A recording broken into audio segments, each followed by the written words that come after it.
Hey guys, welcome back, and for this video I'm going to show you how to permanently delete your Discord account.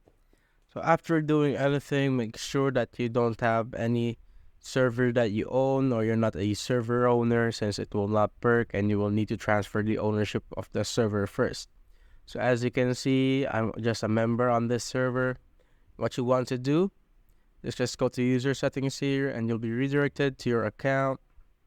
You'll see all these options. You can edit your user profile, your name, your username, email, phone number, and just scroll down a little till you see the account removal section.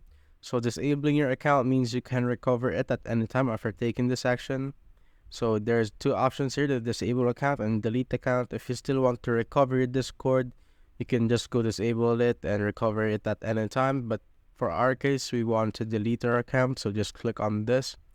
So it will prompt you that, are you sure that you want to delete your account? This will immediately log out of your account and you will not be able to log in again.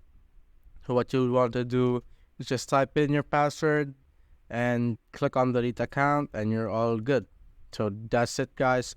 If you have found this video helpful, simply leave a like below or subscribe because it helps reach more people. See you on the next one.